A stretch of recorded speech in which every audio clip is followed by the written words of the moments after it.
In 1979, she sat at the kitchen table alone after the children were asleep. There was no second paycheck coming on Friday.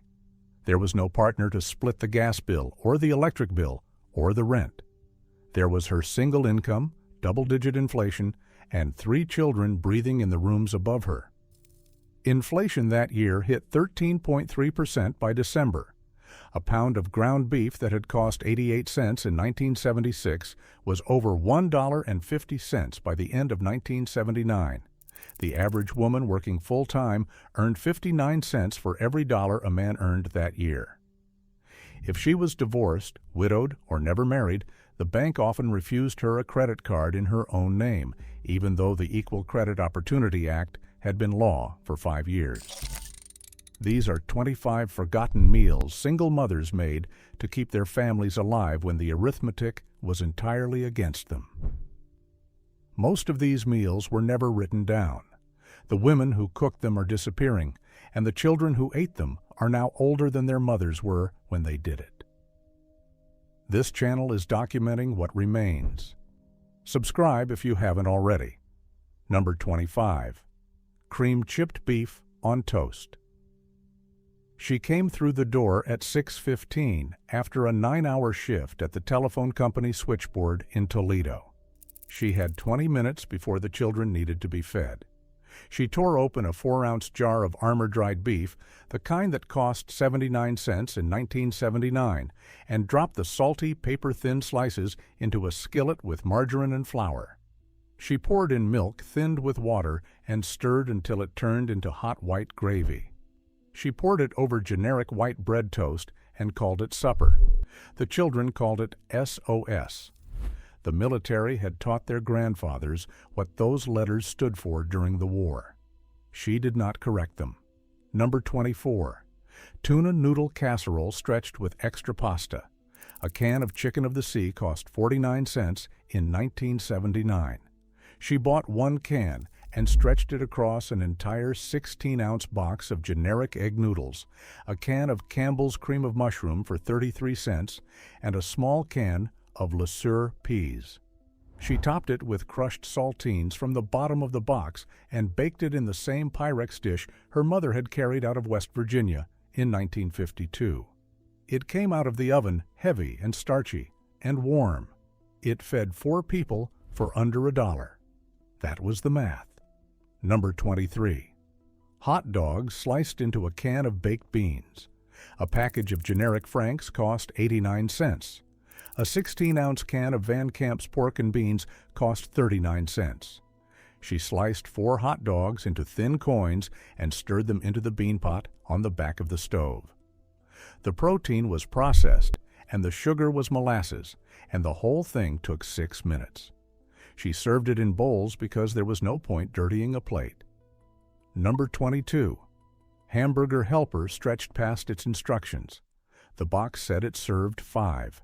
She made it serve 6, then 7, by adding an extra cup of generic elbow macaroni and a half can of stewed tomatoes. The ground beef the box demanded was a 1/4 pound less than it called for. She had been making it that way for 8 months. The children had stopped questioning the thinness of the sauce. Number 21. Buttered noodles with salt. When the meat was gone and the cans were gone, there was always a bag of generic egg noodles. She boiled them in heavily salted water, drained them, tossed them with margarine and black pepper, and put them on the table in a single steaming bowl. A 16-ounce bag cost 39 cents in 1979. It fed 4 children for the price of a Sunday newspaper. Number 20. Top ramen with a chopped onion. The cellophane packs had hit American shelves a few years earlier at 25 cents each. She bought 10 at a time when they went on sale at the Kroger in Flint. She broke the noodle brick into a pot of boiling water, sprinkled in the seasoning packet, and threw in half a yellow onion chopped fine. It was sodium and starch and the suggestion of chicken. It was a hot bowl in the hand of a child at 6:30 on a Tuesday. Number 19. Fried bologna on white bread. A pound of generic bologna cost 99 cents.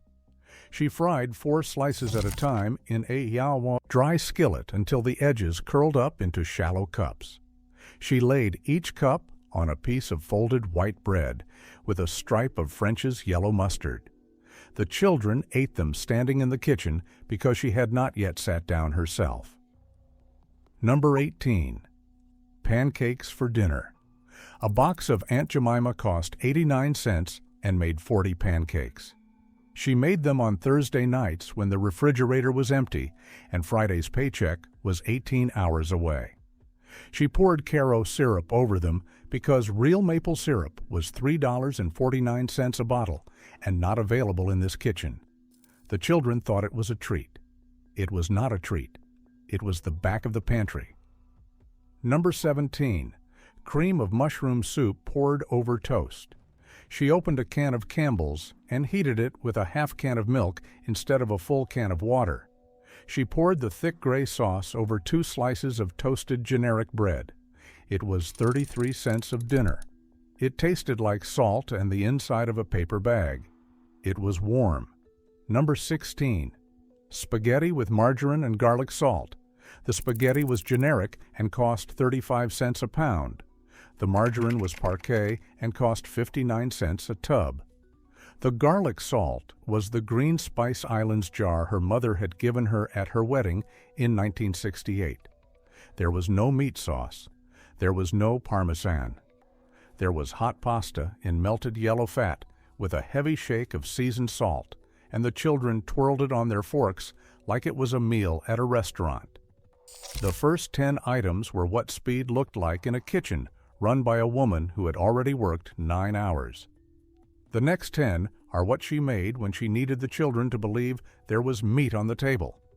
But before we get there, you have to understand what the food industry was doing to her in 1979 while she was doing this. General Foods, General Mills, and Kraft spent over $600 million on television advertising in 1979. A significant share of that spending was directed at Saturday morning cartoons and weekday afternoon soap operas, which meant the message was hitting her children and hitting her on her one day off. The message was that a good mother served hamburger helper, shake and bake, stovetop stuffing, and Jell-O pudding cups. The message was that the casserole made from scratch in her own pot was somehow less than the casserole made from a box.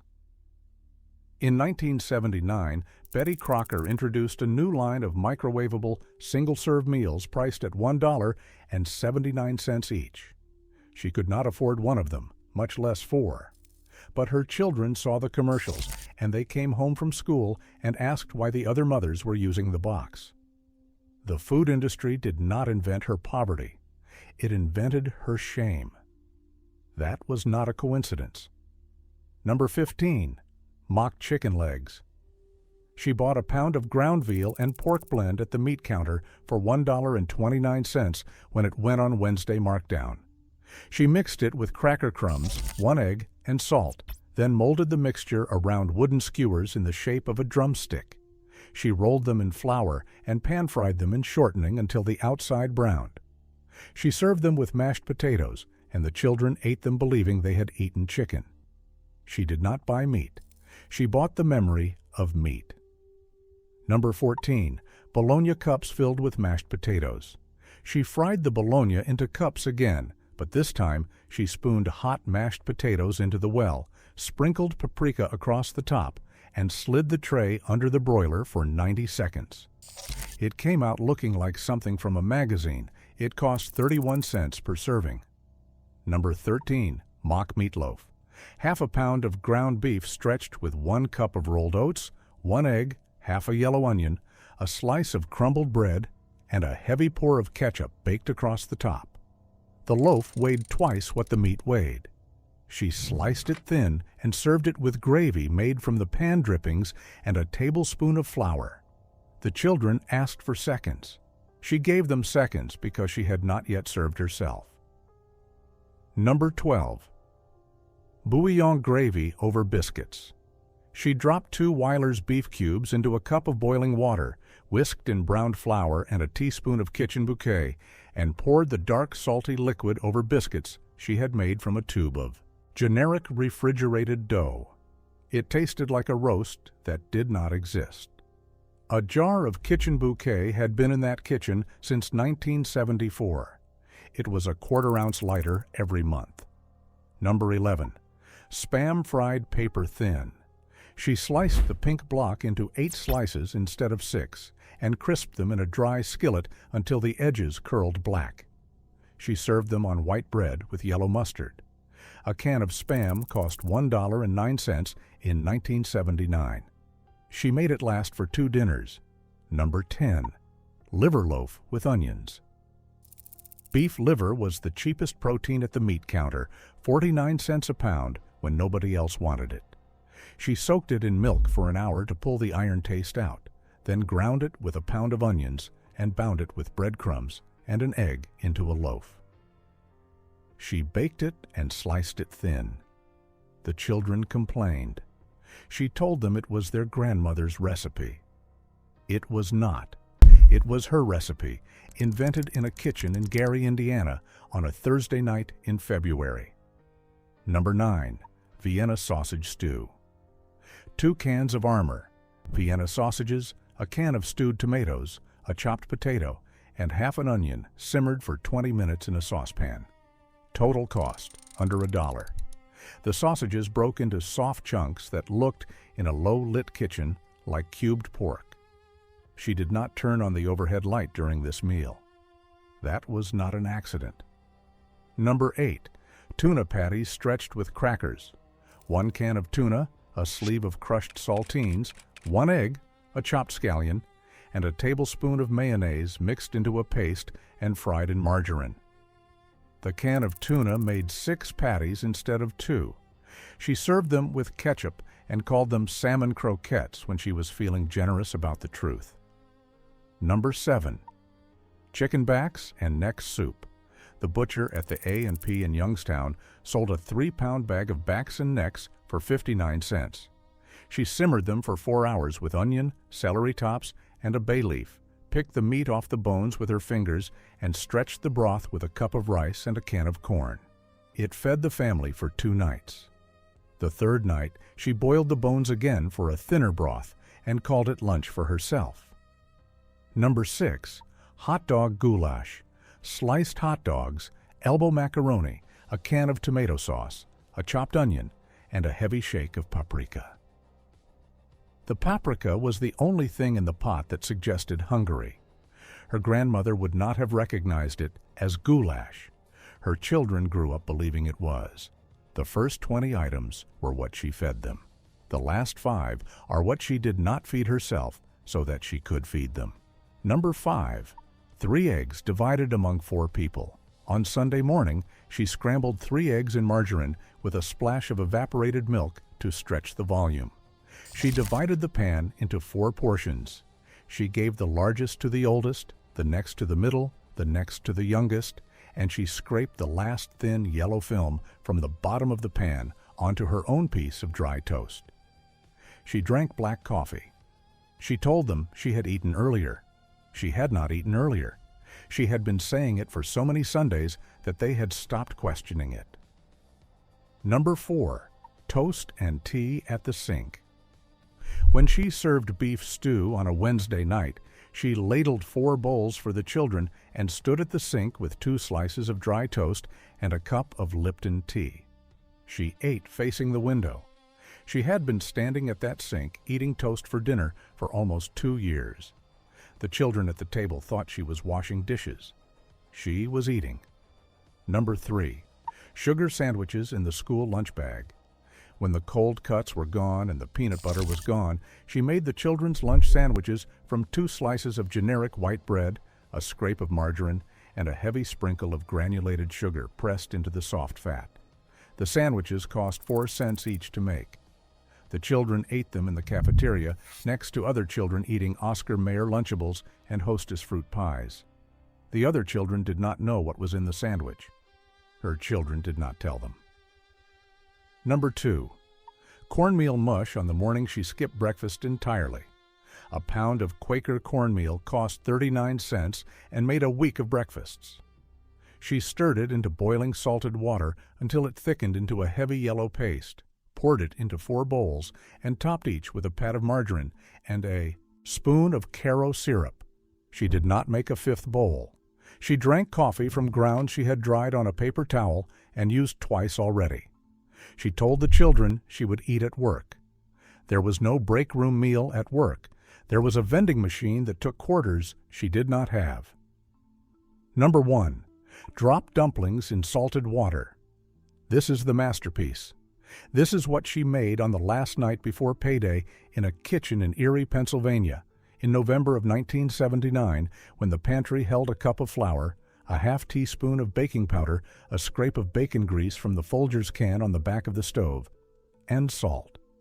She measured the flour into a bowl. She cut the cold fat into the flour with the back of a fork. She added cold water by the tablespoon until it came together into a sticky dough. She dropped the dough by spoonfuls into a pot of boiling salted water and let them swell for 10 minutes into soft white pillows. She drained them, tossed them with the last shred of margarine and a heavy shake of black pepper, and put them on the table in a single bowl. The children fought over them. They called them clouds. They asked her where she had learned to make them. She told them her mother had taught her. Her mother had not taught her. She had invented them at the kitchen table on a Tuesday night because the cupboard held nothing else and the children had to eat. She told the children it was a treat. She watched them eat it as a treat. She drank a cup of hot water with a slice of lemon at the sink. That was Tuesday night. The paycheck cleared at 9 the next morning. These were the meals of single mothers in 1979. They were not in the cookbooks. They were not in the Betty Crocker pamphlets. They were not in the home economics columns of the women's magazines. They were in the kitchens of women working at switchboards and checkout lines and hospital laundries and clerical pools across Toledo and Youngstown and Erie and Camden, women who came home at 6 and had children fed by 6:30 and had the dishes washed by 7:30 and had the laundry folded by 9 and had the next day's lunches packed by 10. The household ledgers they kept in 1979 made no mathematical sense. The income did not cover the outgo, but they balanced the book anyway, using their own exhaustion and their own hunger as the bridging currency. They raised a generation on cheap starches and quiet defiance. They did it alone. They did it perfectly. Most of these meals were never written down, and the women who made them are disappearing. This channel is documenting what remains. If you were raised by a single mother in 1979, or if you were that mother, tell me in the comments what she made that you still remember. Subscribe and hit the bell. Every video goes deeper.